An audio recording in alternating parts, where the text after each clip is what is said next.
Hello everyone. I wasn't sure what I was going to make for this week's build.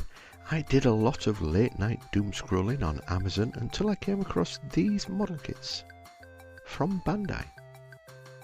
And I wondered, could I convert these into a KONFLIKT'47 vehicle? Let's start scratching that build.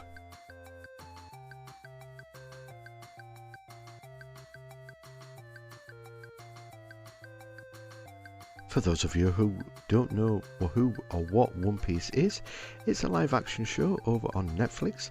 It's good fun, and the main character, Monkey D. Luffy, assembles a group of other characters who go sailing for the elusive One Piece treasure. And if you can get Netflix, I'd go check this series out because it is good fun.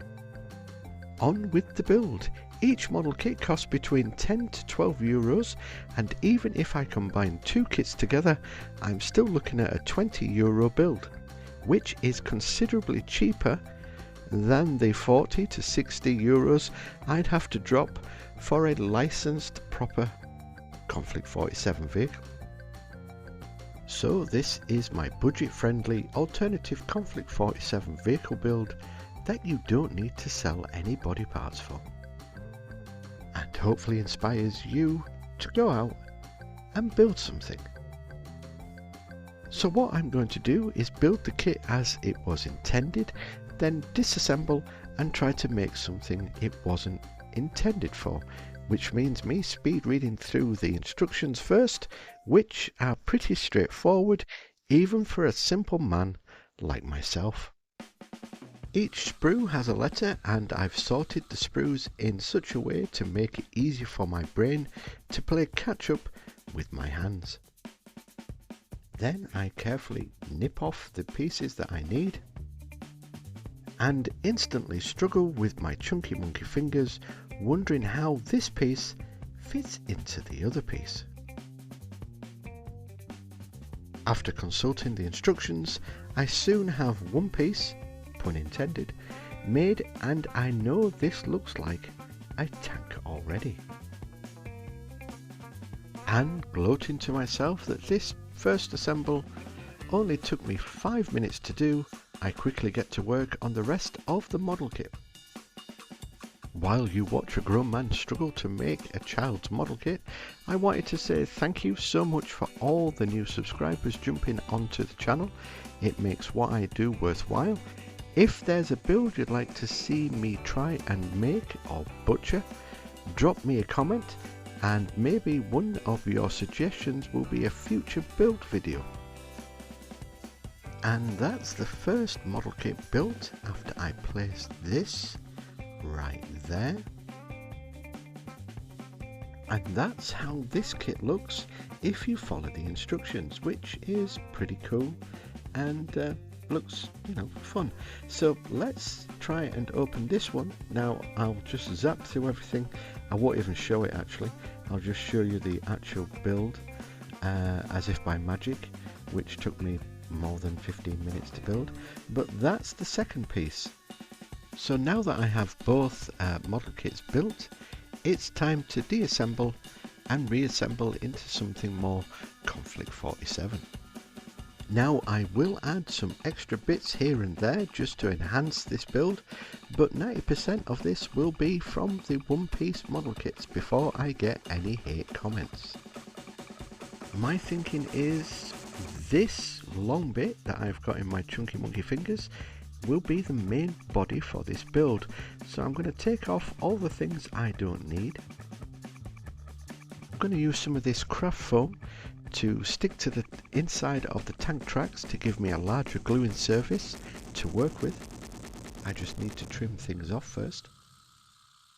Then I can just add the glue and stick that to the side of the main body. Now I only want the helmet from the other model kit, so I'm going to discard everything else. I'm going to do a little dry fit test to see how things look, and the gap at the front of the helmet is an almost perfect fit for the cannon. I don't want it there, I want it there, but I'm going to need to chop something down. So I've glued the helmet onto the main body, and then I'm going to need to snip a piece off which is getting in the way of placing the cannon. So I'll do that now. Then give the bit that I've snipped off a little sand down, and then I'll be able to place this cannon. Now this was a rare find in the Euro store, an actual plastic toy. It's some sort of wrist pew pew that fires discs. I don't need it to do that, so I'll take it apart and cut it up. Straight away I can see that the edges of the pew pew would be perfect to cover the tank tracks, so time to break out the saw.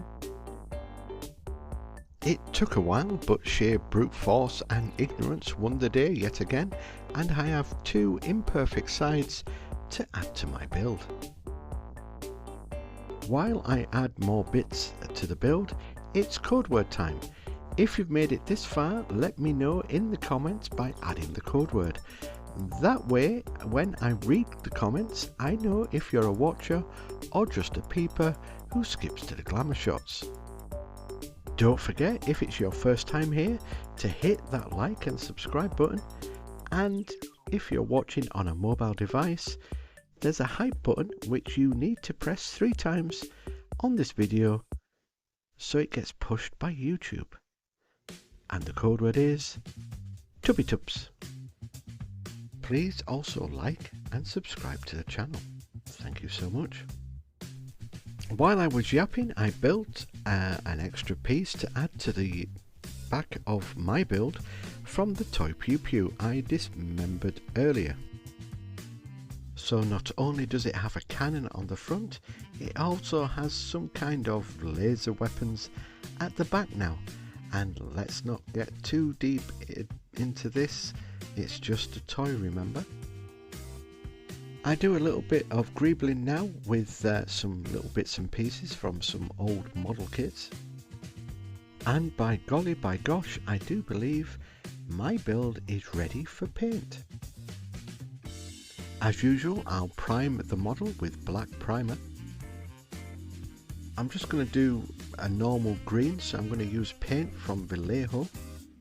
Crikey, I said that so posh then.